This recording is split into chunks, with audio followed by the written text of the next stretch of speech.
in the Constitution so that no one will be able to challenge the same before our courts. Mr. Speaker, CDF has assisted in terms of developing our infrastructure. Mr. Speaker, I don't know what would have happened to our public primary schools, bearing in mind that the fact that our public primary schools and our secondary institutions are a function of the national government. Sometimes I wonder what would have happened to those institutions if there was no CDF. Because, Mr. Speaker, CDF has been of great importance to our constituencies. Mr. Speaker, but what I'm worried about is the report we are discussing, Mr. Speaker, before this House, is a report of the Decentralized Funds Accounts Committee in respect to the financial year 2013-14, and then 14-15, and then 15-16. Mr. Speaker, it is unfortunate that a report that should have been discussed in 2018 is being discussed in 2023. Mr. Speaker, for example, I have read a very interesting recommendation in one of the reports that says that at some point there is a member of parliament who registered the assets of CDF, and in particular a certain vehicle in the name of the member of parliament. Mr. Speaker, I'm pretty sure that if this were to happen in this year or in the last financial year, then stern measures would have been taken against that individual. So, Mr. Speaker, secondly, I have read the report in full and in detail. Mr. Speaker, there is need for continuous capacity building of the staff of CDF. Mr. Speaker, you realize that most of the CDF staff are just employed, and most often than not, the members of parliament have a hand in the employment of those people, and of course through a competitive process. So, Mr. Speaker, these people need a continuous and a thorough training so that they can be able to be in line with the Code of Conduct of Public Service. Mr. Speaker, also in terms of uniformity of projects, we need to standardize the kind of project that we have. You find that different constituencies have different standardization of projects, so that if we have uniformity of projects in the constituencies, then, Mr. Speaker, there will be value for money in our constituencies. Mr. Speaker, but the biggest and the most critical thing that has affected CDF in this country is the late disbursement of CDF funds. As we speak, Mr. Speaker, there are projects that are pending in our constituencies. Mr. Speaker, those projects are incomplete. Our students, our pupils need to use laboratories, need to use classrooms, need to use the dormitories, but the same have not been ready for occupation because the government has not remitted the amounts of money that they are supposed to remit. So, Mr. Speaker, I think that is the biggest challenge that we face in terms of CDF in this country. Mr. Speaker, this House must take stern action, must take stern measures against our national treasury. Mr. Speaker, there is no reason why other government departments are fully funded, whereas our constituency development funds have not been remitted to the constituency. Mr. Speaker, as we speak, there are no funds for development that have been disbursed in the constituencies. For me, I think this is an insult to this House. It is an insult to our members of parliament, and that is why we must be able to stamp the authority of this House in terms of parliamentary sovereignty. Mr. Speaker, this is not an arm of the executive. This is parliament.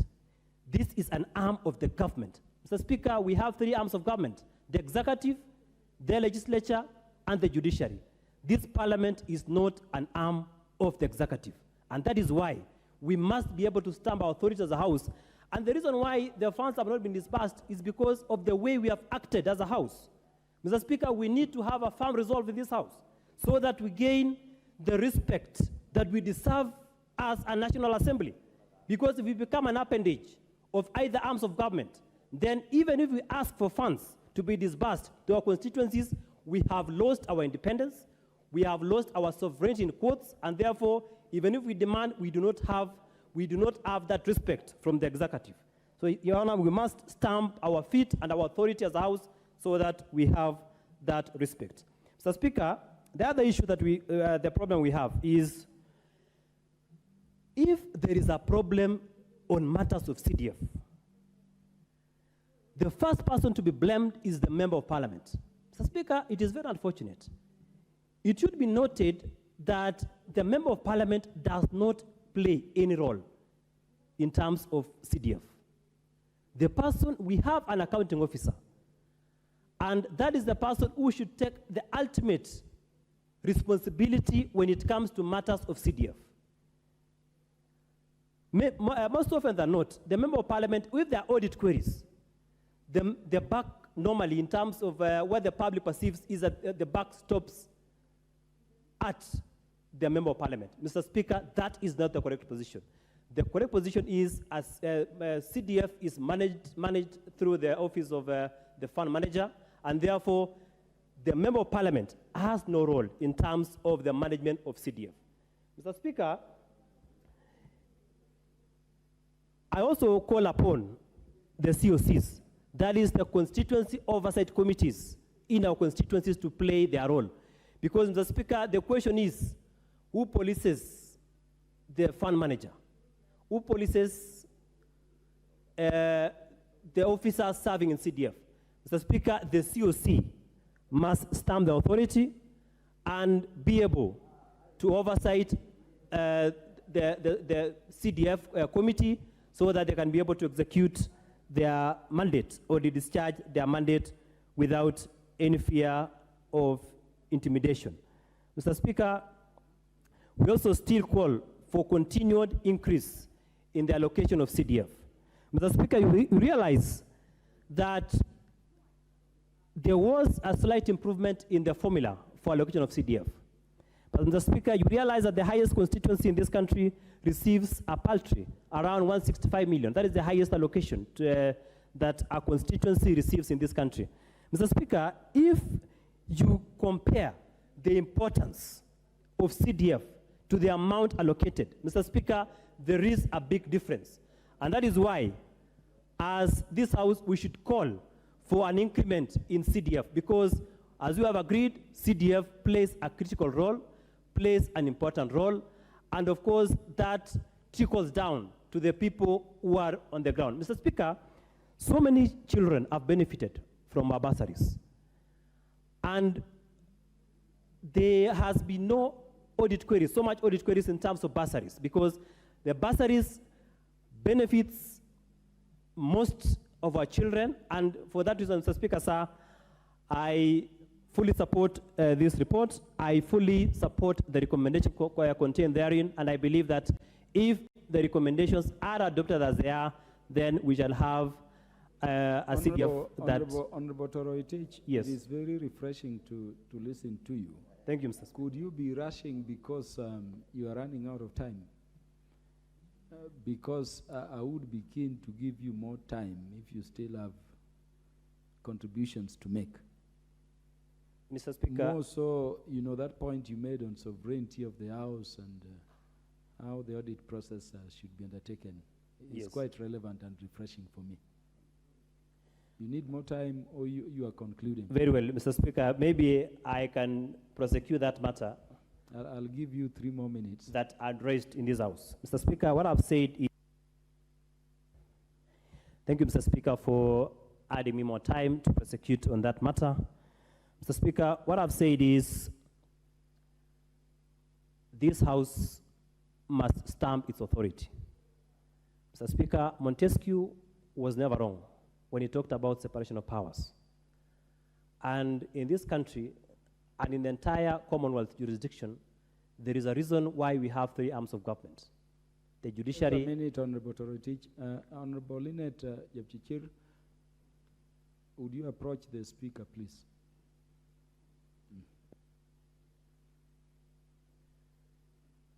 Mr. Speaker, I've said Montesquieu was never wrong when he articulated that for a functional democracy, we must have 3 arms of government. Mr. Speaker, there is a reason why, under our Constitution, we have the executive, the judiciary, and this House, Parliament.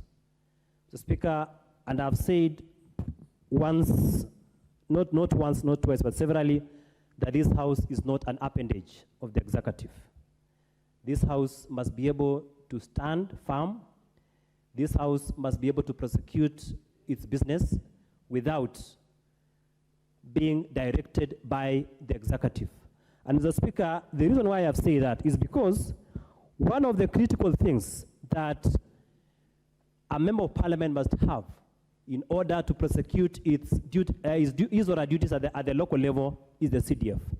And the reason why CDF has not been released to our people, to their constituencies. Mr. Speaker, it's a shame that 7 months since these members took oath in this office, CDF, development expenditure of CDF has not been released to the constituencies.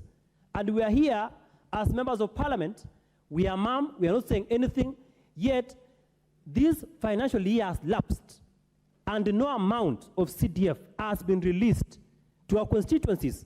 Mr. Speaker, it's a shame. And the reason I've said that is because this House has acted in a manner to suggest that we are an appendage of the executive, and therefore, when we want to question for our funds, we are told, see, you relax, you will get your money. Mr. Speaker, for me as a member of parliament, it's unfortunate, and we must be able to restate the sovereignty of this House. We must be able to restate, and so that this House can have the respect that we deserve. So, Mr. Speaker, for those few remarks, thank you, Mr. Speaker. I beg to support this very important report before this House. Thank you, Honorable Toroitich. The Honorable Jared Okello. I thank you very much, Honorable Speaker. And from the outset, Honorable Speaker,